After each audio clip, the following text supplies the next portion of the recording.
Bonjour à tous et bienvenue dans cette nouvelle vidéo de support du cours d'histoire-géographie. Alors au programme d'aujourd'hui, je vais très rapidement revenir sur le chapitre qu'on avait terminé avant les vacances et pour lequel vous deviez faire un DM. Et dans un second temps, je vous présenterai le nouveau chapitre d'histoire qui sera donc le chapitre 2 du thème 3. Pour revenir donc très rapidement sur le chapitre que l'on avait fait avant les vacances, on avait donc pu travailler un petit peu sur la mise en place finalement de la Troisième République et un petit peu quelles étaient ses spécificités. Ce qu'on avait pu voir, c'est que la Troisième République se mettait en place de manière un petit peu douloureuse, donc avec la fin du Second Empire. Et surtout, ce qu'on avait pu voir, c'est que cette Troisième République, elle essayait vraiment de mettre en place de grandes valeurs républicaines que l'on retrouve toujours aujourd'hui.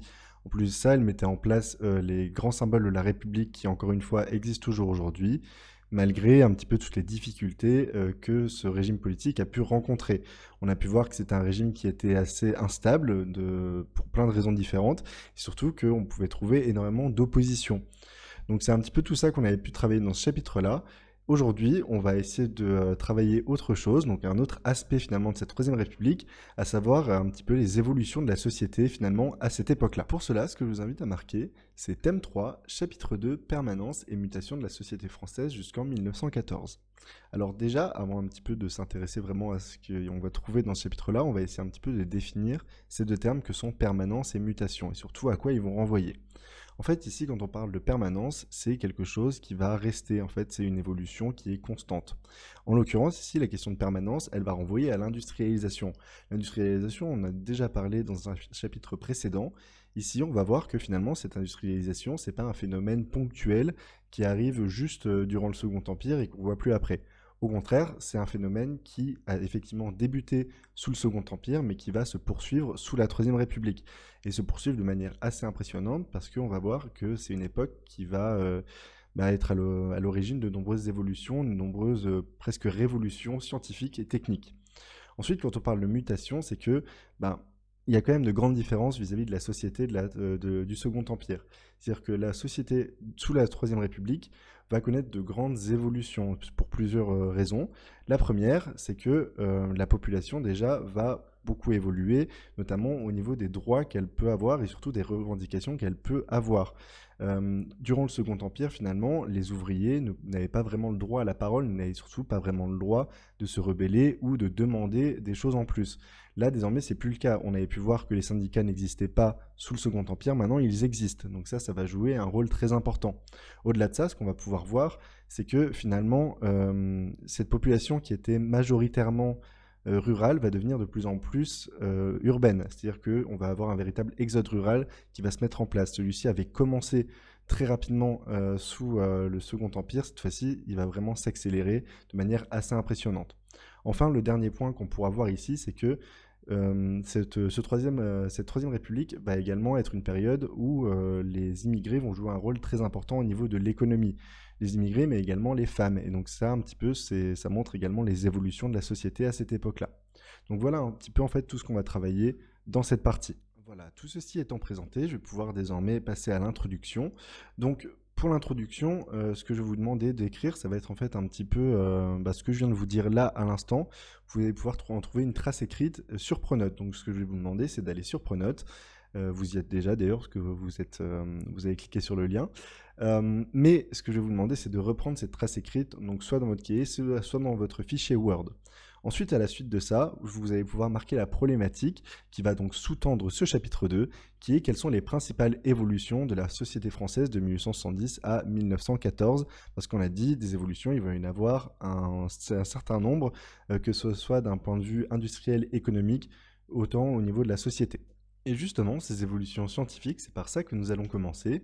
Donc je vais vous inviter à marquer un grand 1, un temps de progrès technique et de modernisation de l'industrie. Alors vous pouvez voir là que je vous ai mis un tableau. Alors ce tableau, vous pouvez également le retrouver dans un fichier Word que vous trouvez sur Pronote qui s'appelle Un temps de progrès technique et de modernisation de l'industrie. En fait, ce que je vais vous demander de faire, ça va être de remplir ce tableau. Donc vous pouvez voir qu'il y a de grandes colonnes et des petites parties dans chaque colonne. Et en fait, à partir de ce que je vais vous dire ici en écoute active, vous allez devoir finalement remplir, essayer d'extraire les informations importantes pour remplir ce tableau-là.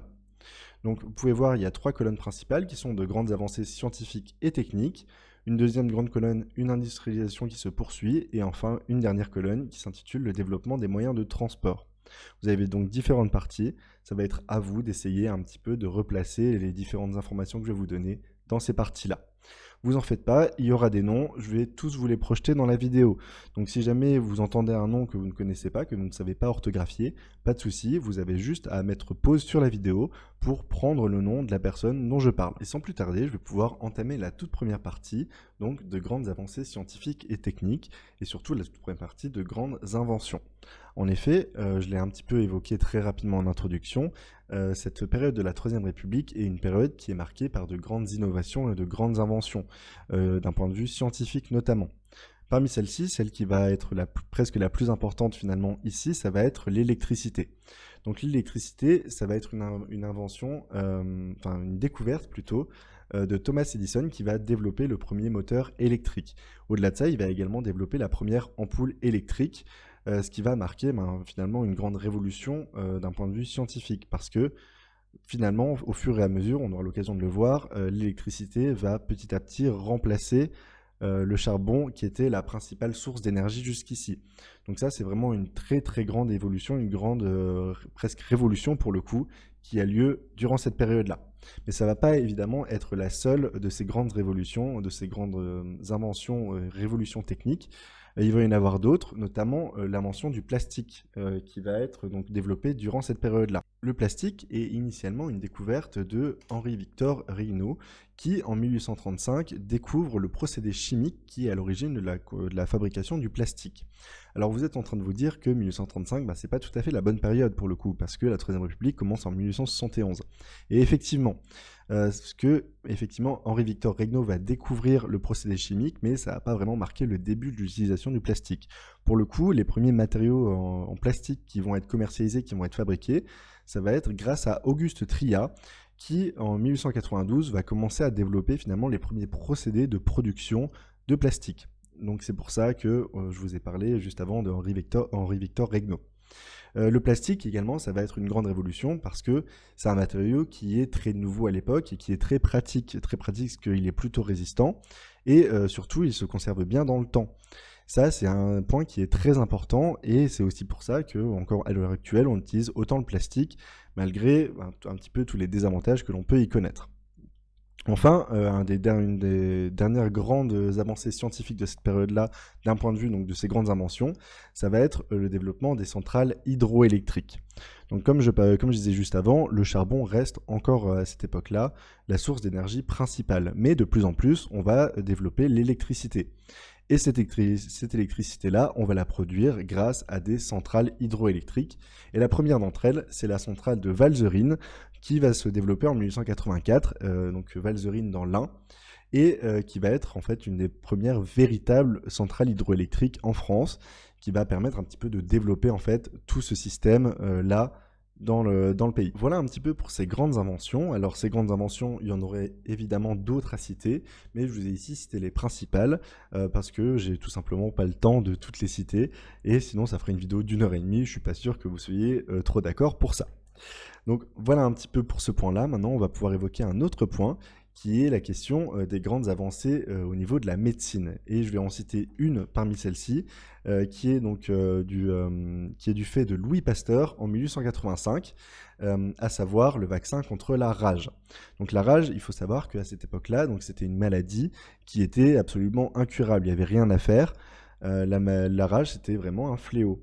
Et Louis Pasteur va développer un petit peu la théorie microbienne, enfin va prouver du moins la théorie microbienne, qui dit que la majorité des maladies sont le fait de micro-organismes invisibles, mais qui sont bel et bien donc voilà, à l'origine de ces maladies-là.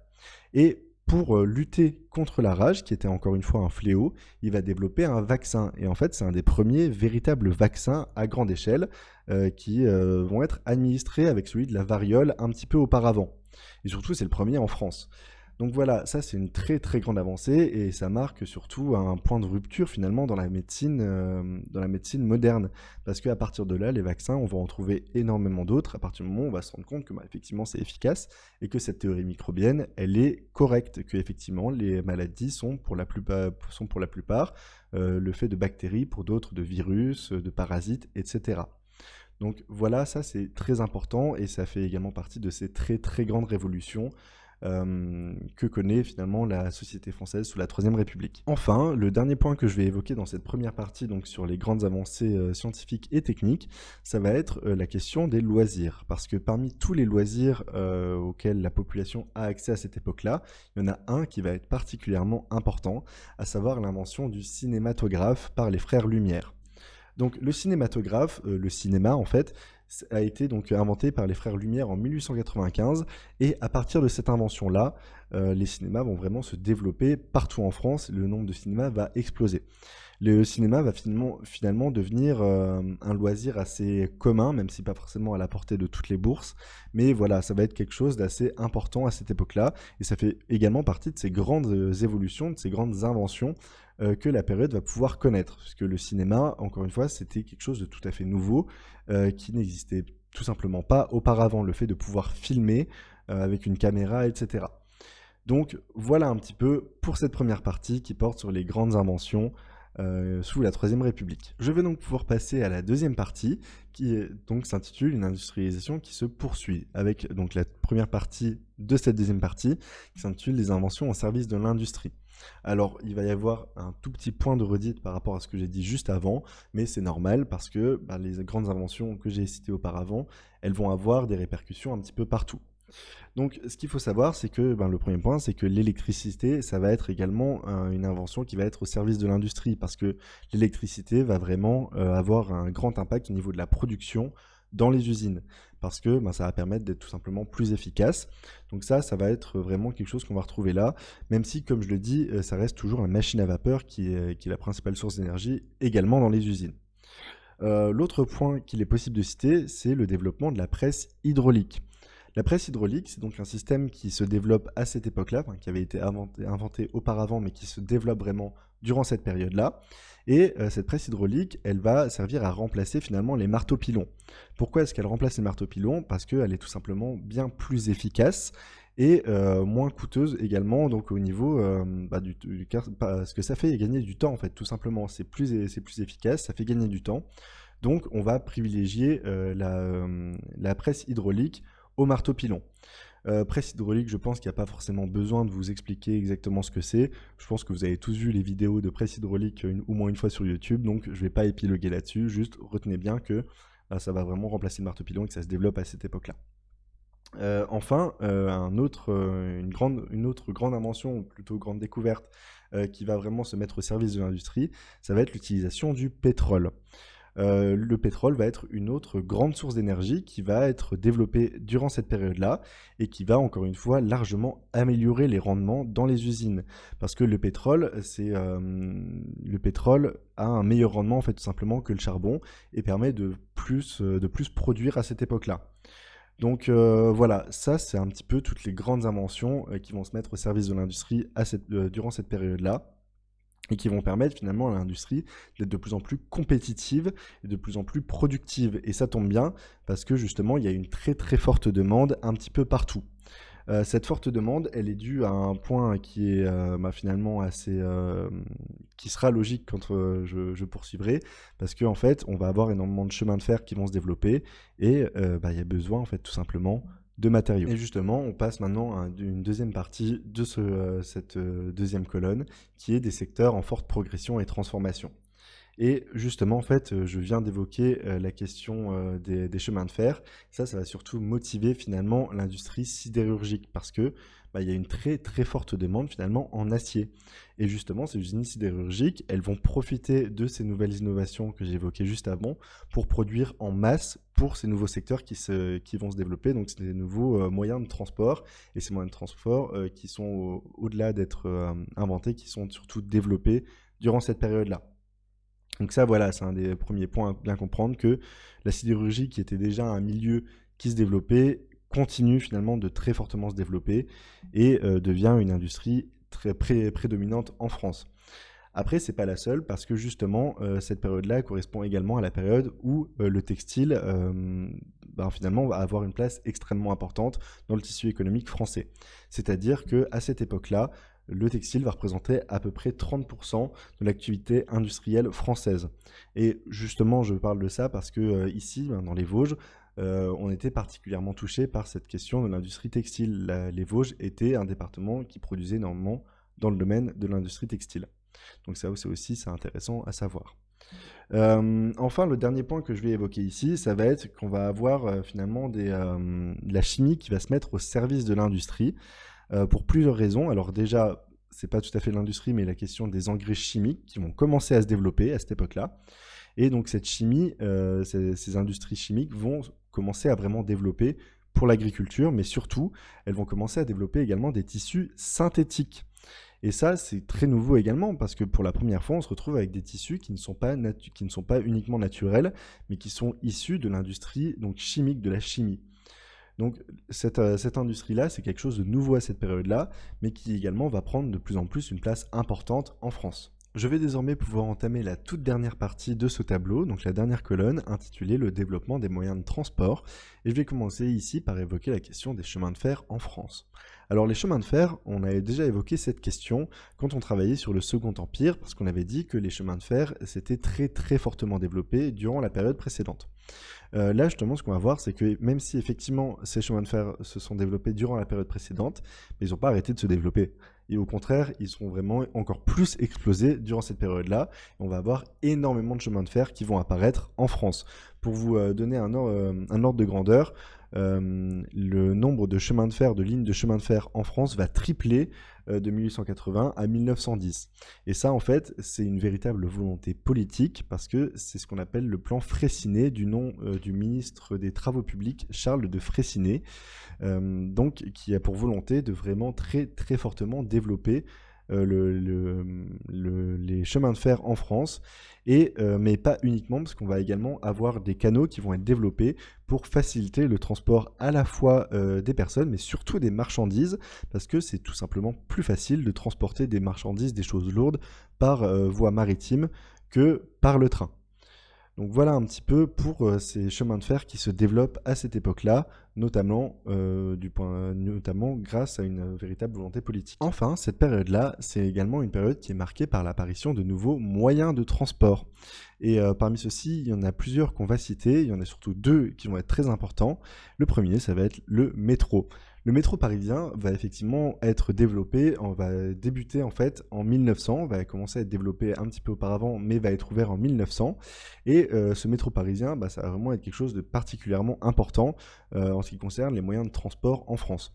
Parce que c'est un petit peu quelque chose de très nouveau qui va se développer un petit peu plus tard dans quasiment toutes les grandes villes de France. Et ce métro-là, c'est une véritable révolution technique également parce que c'est un véritable défi de construire un réseau de ce type-là sous Paris.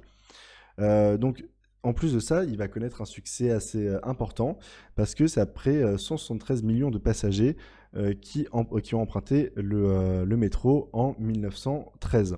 Donc on voit que en plus d'être un véritable défi, une véritable réussite technique, c'est en plus une véritable réussite en ce qui concerne la population. Un des derniers moyens de transport que je vais citer ici, et ça nous concerne nous directement à Épinal, c'est le tramway. Le tramway va également se développer à cette époque-là, un petit peu finalement en suivant la voie du métro. Et nous, à Épinal, on a effectivement eu un tramway qui circulait en ville de 1906 à 1914. Ces tramways-là, ils ne vont pas apparaître uniquement à Épinal, bien entendu, même si c'est finalement un des premiers de l'Est.